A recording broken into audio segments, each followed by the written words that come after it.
Okay, so okay guys, good morning. Good morning to each and everyone welcome to my YouTube channel. Pinoy Vlogger 47, Brian Habino. So this is my podcast na first topic natin ay West Philippine Sea. West Philippine Sea. So this is not only a political problem for all of us, but this is as well an economic problem, right? So it's political economy, right? So the Philippine Republic is considered to be in a dilemma. It's a dilemma. Once upon a time, during the past administration, former President Rodrigo Roa Duterte, we aligned ourselves with the People's Republic of China with President Xi Jinping. But when the incumbent President Bongbong Marcos won the election, he aligned ourselves, or the government, with the United States of America, right? With President Joe Biden. So the thing is, here in the West Philippine Sea, actually it was called South China Sea, no? Kasi when I was studying during elementary, high school, then the days of my college days, we call it as the South China Sea. But now we've changed it to the West Philippine Sea, right? The West Philippine Sea.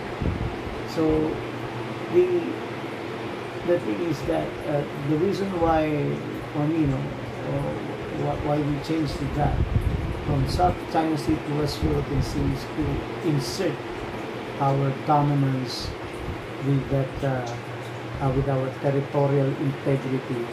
We try to impose our dominance to that certain part of the sea. That sea is owned by us, right? The Philippine Republic. Now, the thing is, I've done some researches, particularly at the time of former President Joseph Ejercito Estrada. That was the time that it started when the Secretary of Defense during that time was none other than Orly Mercado. So yes, they've I forgot the name of that ship. That the Chinese, I think the Chinese Coast Guard, they are ordering the navies, the Philippine navies, to leave that portion of the sea. They are need to. So what happened is that a portion of the vessel left the area, but one ship, I think that is, as of right now, that is the BRP Sierra Madre, stayed on that portion of what we call as I think it's Scarborough Shoal. Scarborough Shoal. Oh, I think that is in Ayungin Shoal that we are talking about. That was the Ayungin Shoal. And that was the time of former President Joseph Estrada, when they left that ship right there. that was the BRP Sierra Madre, no? Left it there, all alone. No? Up until now, the BRP Sierra Madre is located right there. Let me look at my tablet right here, no? So that we can be sure where that is located. So that is BRP Sierra Madre. Now, the thing is, after that point of time, kasi sila Orly Mercado, tapos yung iba pa, tatlo yan sila eh. Former President Joseph Estrada, then we have Secretary of Defense Orly Mercado on the other one, no? It was Secretary of Foreign Relations. They are the one who talked with China, and then they've said yes, we're going to remove the vessels right there, but they left only one, you know, to stay in the portion of the sea. And not knowing, I don't know if former President Estrada knows that Secretary of Defense Orly Mercado, no, left one ship right there. It's the BRP Sierra Madre. So doon na lang, nagulat na lang si former President Joseph Estrada. Oh my God, there is one more papala, no? There. And what occasion is that? That West Philippine Sea, no? So the thing is that I don't know if former President Joseph Estrada knows it, no, na iiwan yung BRP o hindi. We don't know what happened right there between the three of them, of what conversation, no, emanated from the three: former President Estrada, Secretary of Defense Orly Mercado, and the Secretary for Foreign Affairs. Okay, so that's the first part. And the second thing is that during the time of former President Benigno, what's that? Noynoy Aquino Jr., no? He also sent the former Senator Trillanes to the mainland China to talk about, no, about the territorial condition. That's why when you see the video of the former Senate President Juan Ponce Enrile trying to question out Trillanes, who permitted him to go to China. Juan Ponce Enrile, as the Senate President during that time, why is it that he doesn't know that Trillanes went to China? No? And as the matter of fact, for me, you as a senator must get the permit of the Senate President, because that is the Senate President, no? The superior within the Senate, no? So you must ask his permission to going to leave the country or not, no? So that's a big question for the, what we call that, Mr. Trillanes. That's a very big question for Mr. Trillanes, because me, as of right now, I'm doubting about what transpired during the talks, no, between him and the Chinese. And then he went home and then told the former president, you know, what happened, or what emanated during the conversation. So anong nangyari nun, no? So it's only Trillanes who knows what, diba? And we don't know if what emanated, if they've permitted, no? They permitted the Chinese to occupy that certain land, no? So that's a very, very big problem for all of us. So that's the big question for Mr. Trillanes, asked by the former Senate President Juan Ponce Enrile. Di ba? Okay, so that's it. Now, in terms of, eto na tayo, the contemporary period in this incumbent administration, Marcos administration, Marcos Jr. administration, parang we are being, they are agitating the people to be, what do you call that? They are agitating the people against the People's Republic of China. They are agitating the people against the Chinese. Bakit parang tinuturuan tayo nila na magalit sa mga incheck, no? And I don't know if they want to start a war, no, immediately, but if you are intelligent, this, for me, no, it is a proxy war, right? It's a proxy war, and you don't know, no, in terms of international relation, kasi si Jinping already went to the United States of America, there, dun sa White House, to talk about and converse with President Joe Biden, no, during what is that? Early years of 2024. No? So I'm wondering, why is it that Xi Jinping went to Biden? What emanated during their talks, right? Kasi nandun sila sa White House for about hour, no? Hours and hours and hours. They talked about something which is the Philippines is out of it. Don't know, no?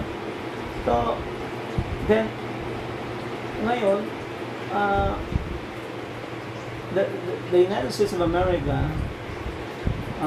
fortified its military bases here in the Republic of the Philippines. That's why I'm wondering. No, they've already talked about it, and here fortified the military bases. And as of from now, ang nakikita ko lang chaos here, chaotic situation here is that I'm seeing that the China and the Philippines, sila yung dalawang nagigiraan, no? Without the United States of America. The United States of America is only at the back. They're only at the back. But the thing is, in front of the United States of America to fight against China, the Philippines is already set. No? The Philippines is already set. No? And that's very confusing. I don't know. Meron ba ditong, what do you call that? Nakikinabang. Dapat isipin niyo, there are different angles, no? Meron ba dito nakikinabang, o itong nangyayari na ito, guys, this is only a set-up? Sineset up lang ba tayo ang ating bansa?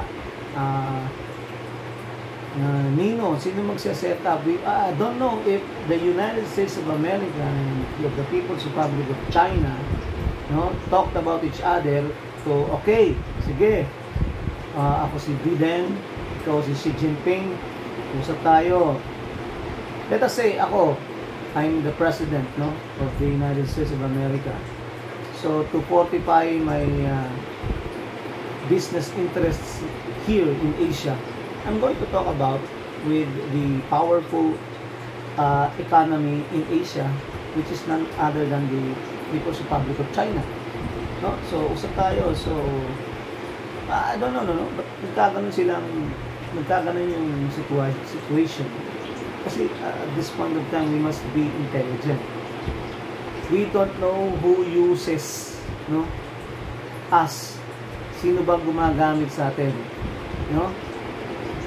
Ang gumagamit ba sa atin ay ang mga Americans, or ang gumagamit sa atin ay itong mga Chinese, no? Or pareho silang dalawang gumagamit sa atin sa Philippines, na yung dalawa na yun, they connive, they collaborate, they conspire against the Philippine Republic. Alright? Alright? So they trying to set up a war. They trying to they're trying to show the world that the problem is between China and the Philippines and not with Taiwan. Because as you will know, China is ready to occupy Taiwan, right? So, but the thing is, they are agitating the powerful countries, no? Are agitating the world that the problem exists only between the China and the Philippines. So, di ba? Hindi natin alam dito kung naiipit ang bansang Pilipinas, no? Kung ginagamit. So, we must be intelligent. So, I think that the Secretary of Foreign Affairs must be adept, no? Dapat nakikita niya yung galaw, no? Para mag-advise siya dito kay President Marcos kung anong gagawin. Because we don't know eh. Sa akin lang, siyempre, magulang yung mga yan, ano? Magulang ang mga Amerikano, magulang ang mga Egypt. So, dapat maghanda tayo. Dahil, actually, the Philippines, no? The Philippines per se, itong isla natin, Luzon, Visayas, Mindanao, will not actually be the battleground. Ang labanan ngayon, guys, ang mangyayari niyan doon sa dagat, sa West Philippine Sea. So, ang haharap doon, yung Chinese Coast Guard at yung Philippine Coast Guard, doon maglalabanan yan. Marines, armies, no? Bombahan yan ng mga barko, fighter jets, etc. Okay, so ngayon, kung sino yung matatalo doon sa dagat sa West Philippine Sea, kung sino yung matatalo dyan, ang susunod doon, occupation. Alright? Doon na mangyayari yung gera by land. But at this point of time, ang mangyayaring gera niyan ay by sea. No? By sea ang gera dyan. Ito nga ilagay mo. So, yun yung sinasabi natin dyan. So, the war will first emanate there at the sea. Who wins over the sea? Kung sino mananalo dyan sa West Philippine Sea, it's either the People's Republic of China or the Republic of the Philippines. Ang susunod na step nun is occupation. No? For example, matalo tayong bansang Pilipinas. No? Siyempre, labanan yan, tutulungan pa rin tayo ng mga Americans yan dito sa isla natin. Labanan yan, gera na yan dito sa land, sa lupa. Tatawagin na kami, mga lalaki, para i-depensa ang ating bansa pag nagkaroon ng failure doon sa sea. Right? Balik tayo naman natin, pag natalo naman ng mga mga Chinese, no? Guys, tandaan ninyo, konti lang ang kukunin mga Pilipino papuntang China. Ang pupunta ron karamihan mga US soldier, mga American soldier, right? To occupy China. They will control first the the governmental powers right there in China. Then after nun, saka tayo mag-e-entra. Pagtapos na naka-form na yung structure ng sistema ng gobyerno na hawak ng mga Amerikano. That will happen. That is what will happen talaga. Alright? Yeah. So, ngayon ito, masalimod siya kung titignan yung problem there at the West Philippine Sea. But if you are intelligent enough, you will, what they call that, you will understand na mayroong powerful state sa likod natin na nagpapaandar sa atin. Siyempre, nandyan nga yung United States of America which backs us up, no? Pinaback upan tayo. Na lumaban, na the US President also agitated the Philippine President to fight China, no? Face to face, or face off, no? Kasi hindi naman ng US. So the thing is, dapat the President must be intelligent, no? As well. Dapat maging matalino tayo sa mga decision making because this is considered to be a game theory, guys. This is a game theory. Dapat if you are the master of the game, you must think of a thing which is or which sides with the Philippine Republic. Dapat win solution yan, no? It's either win-win solution or win-lose solution. It must always side with the Philippine Republic, that the Philippines will win and the other opponent will also win because there's a compromise agreement. And for the other scenario, the Philippines wins and the opponent loses, right? If it is inevitable. So yun is nasabi. So yeah. So if you have any questions, guys, sulat na lang dyan sa comment section kung ano yun. Kasi actually ngayon nakikita ko dyan parang magaling maghulma si Joe Biden, ano? Hinulma niya talaga si President Marcos, no? Si President Joe Biden magaling maghulma ng utak. So yun, sana actually magtulong-tulong ang ating pamahalaan upang mag-isip ng mas magandang solusyon at hindi digmaan, no? Hindi digmaan kasi pag digmaan yan, hindi naman tayo talagang nakikidigma. Merong isang bansang nakikidigma nasa likod natin, kaya nga tawag yan proxy war. Kaya nga isipin mo dati, what happened during the Vietnam War. Sige nga, di ba yung sa Vietnam, hawak ng mga communist yung North, hawak naman ng mga Americans yung South. Nung nagapi na ng mga communist, no, papuntang South, umalis na yung mga Amerikano.